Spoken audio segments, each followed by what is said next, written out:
In a hydrogen atom, the electron and proton are bounded at a distance of about 0.53 angstrom. First, estimate the potential energy of the system in electron volt, taking zero of the potential energy at infinite separation of the electron from the proton. Second, what is the minimum work done to free the electron given that its kinetic energy is in the orbit is half the magnitude of the potential energy obtained in first part.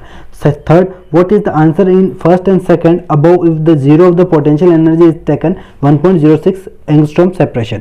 Okay, तो first अपने को क्या दे रखा है कि system की energy find करनी है जिसमें इलेक्ट्रॉन और प्रोटॉन का सेपरेशन क्या है r और r की वैल्यू क्या है 0.53 एंगस्ट्रॉम. ठीक है, और हमें जीरो पोटेंशियल कहाँ लेना है, इनफाइनाइट पे, यानी कि हमें ये इनफाइनाइट है वो रेफरेंस लेना है. तो इनफाइनाइट से हम इलेक्ट्रॉन को, पहले इलेक्ट्रॉन यहाँ था और प्रोटॉन यहाँ था, अब इलेक्ट्रॉन को इनफाइनाइट से आप यहाँ पे लेके आ गए, कितना सेपरेशन 0.53 एंगस्ट्रॉम. तो कितना एनर्जी सिस्टम का होगा ये आपको फाइंड करना है. तो ये अपन कैसे निकालेंगे, देखो मैं इनफाइनाइट से इसको यहाँ लाया हूँ, ये पॉइंट मैं बोल देता हूँ ए है, तो इनफाइनाइट से मैं ए पे लेके आया हूँ, तो कितना एनर्जी स्टोर होगा, तो एनर्जी ऑफ सिस्टम निकालना है. तो ऐसा मैं बोल सकता हूँ कि यहाँ से यहाँ लाने में जितना मेरे को वर्क करना पड़ेगा, कहाँ से, इनफाइनाइट से ए पे लाने में जितना वर्क करना पड़ेगा वही एनर्जी होगा इसके अंदर सिस्टम का. ओके, अब वर्क मैं कैसे निकाल सकता हूँ, वर्क के लिए मैं ऐसे बोल सकता हूँ कि final energy minus initial energy बोल सकता हूँ, क्योंकि मैं इनफाइनाइट से ए पे लाया हूँ, तो फाइनल एनर्जी ए की और इनिशियल एनर्जी इन्फिनिटी की.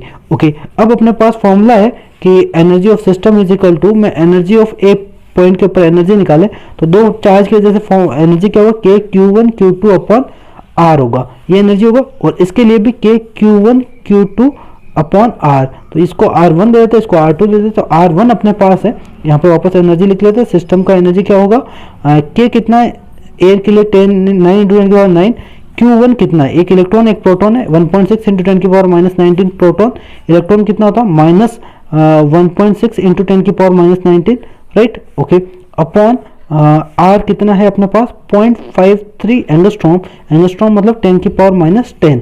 ओके, तो ये अपने पास एनर्जी आ जाएगी. और इसका एनर्जी क्या आएगा वापस सेम, के 9 × 10⁻9, 1.6 × 10⁻⁻19 और माइनस 1.6 × 10⁻⁻19, और ये हो जाएगा इनफाइनाइट. तो ये डिवाइड में इनफाइनाइट होगा तो ये जीरो हो जाएगा.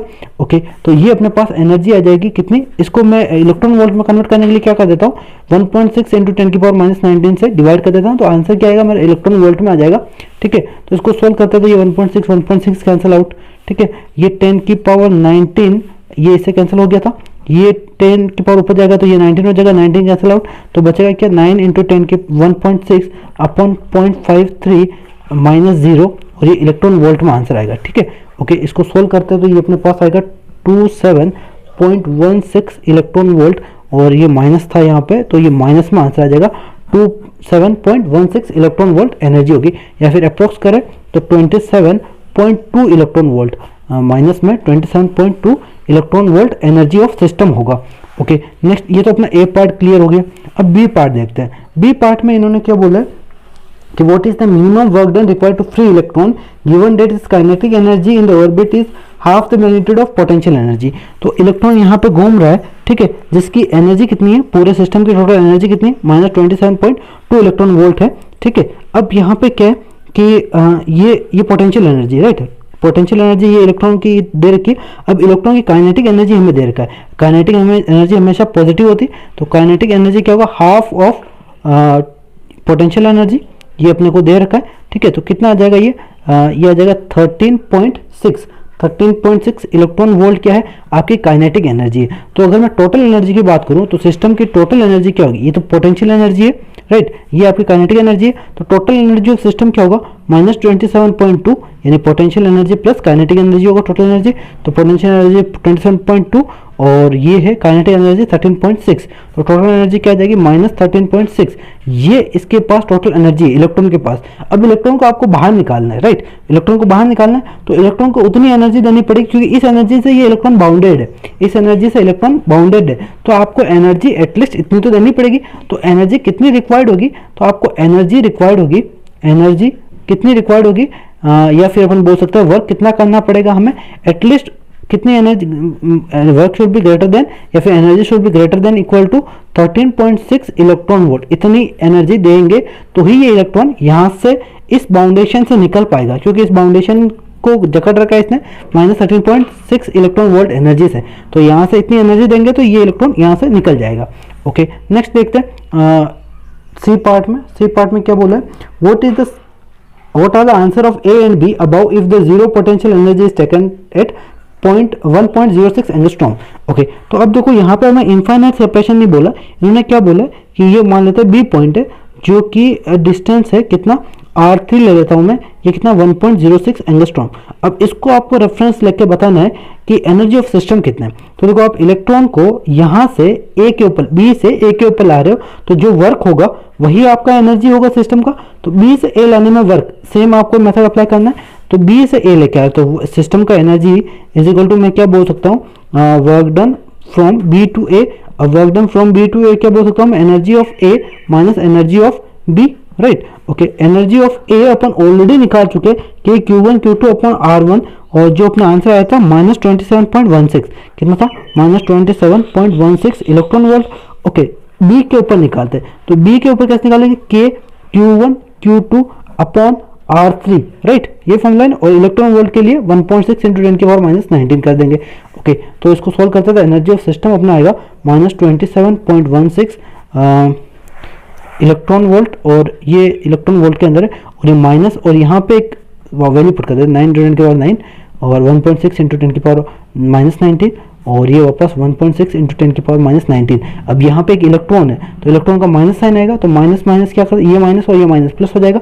ओके, डिवाइडेड बाय क्या आएगा, 1.06 इंटू 10⁻10, और ये 1.6 इंटू 10⁻19, ये पूरा कैंसिल आउट, 10⁻10, और ये ऊपर जाएगा 10⁻19 हो जाएगा, 19 कैंसिल आउट। ओके, तो बचा क्या, -27.16 plus 9 into 1.6 divided by 1.06, right. Okay, इसको सोल्व करते हैं तो अपने पास आएगा ये आ जाएगा 13.58, क्या आएगा, -27.16 माइनस ऑफ माइनस, तो ये प्लस हो गया 13.584, तो इसको सोल्व करेंगे तो आएगा -13.6 इलेक्ट्रॉन वोल्ट। कितनी एनर्जी आएगी, -13.6 इलेक्ट्रॉन वोल्ट सिस्टम की एनर्जी होगी। ये जो सिस्टम है ए बी इलेक्ट्रॉन और प्रोटॉन का, उसकी एनर्जी कितनी होगी, 13.6 इलेक्ट्रॉन वोल्ट, जब अपन रेफरेंस बी पे लेते हैं। ओके, अब ये तो हो गया फर्स्ट ए पार्ट, सी के अंदर ए का पार्ट। अब बी पार्ट देखते हैं। बी पार्ट में क्या बोला इन्होंने कि इलेक्ट्रॉन को सेपरेट करने में कितनी एनर्जी चाहिए। अब देखो आप इलेक्ट्रॉन को सेपरेट करके कहाँ ले जा रहे हो, देखो यहाँ पे अपन ने जो सेपरेट किया था तो अपन इन्फाइनाइट पे लेके जाने बात कर रहे थे कि यहाँ से उसको उठा के इन्फाइनाइट भेज दिया, ठीक है। अब अगर मैं इलेक्ट्रॉन को अपन निकालते हैं, तो देखो अगर इलेक्ट्रॉन को मेरे को ए टू बी लेके जाना है, तो अपने जो ये प्रोसेस फॉलो किया, हाफ ऑफ एनर्जी करके सॉल्व करेंगे, तो आपका आ जाएगा, जैसे यहाँ पर हाफ ऑफ एनर्जी करूंगा तो मैं 6.8 इलेक्ट्रॉन वोल्ट आएगा, तो वो सिर्फ कहाँ लेके जाएगा, ए टू बी, लेकिन बाउंडेशन में फिर भी रहेगा, ना ये इलेक्ट्रॉन फिर भी पी के बाउंडेशन में रहेगा, बी पे चला गया फिर भी बाउंडेशन में तो है। ओके, लेकिन हमें इसको दूर लेके जाना है, यानी इनफाइनाइट सेपरेशन में लेके जाना है। इनफाइनाइट सेपरेशन पे लेके जाना है तो वर्क कितना करना पड़ेगा, 13.6 इलेक्ट्रॉन वोल्ट, क्योंकि इनफाइनाइट पे लेके जाना है तो फिर अपने को रेफरेंस वापस इनफाइनाइट ही लेना पड़ेगा। तो यहाँ पे इलेक्ट्रॉन को रिमूव करने की बात कर रहा है, तो 13.6 इलेक्ट्रॉन वोल्ट ही एनर्जी लगेगी। बट अगर ये बोल दे कि इलेक्ट्रॉन को नहीं, मेरे को तो बी पे लेके जाना है, तो बी पे लेके जाना है तो वापस यही प्रोसेस करो, हाफ ऑफ पोटेंशियल एनर्जी, यानी कि 13.6 का हाफ यानी 6.8 इलेक्ट्रॉन वोल्ट, लेकिन वो बी पे जाएगा, वो इलेक्ट्रॉन रिमूव नहीं होगा सिस्टम से, ठीक है। तो रिमूव करने के लिए तो अपने को एनर्जी एटलीस्ट कितनी चाहिए, 13.6 electron volt, 13.6 electron volt energy चाहिए।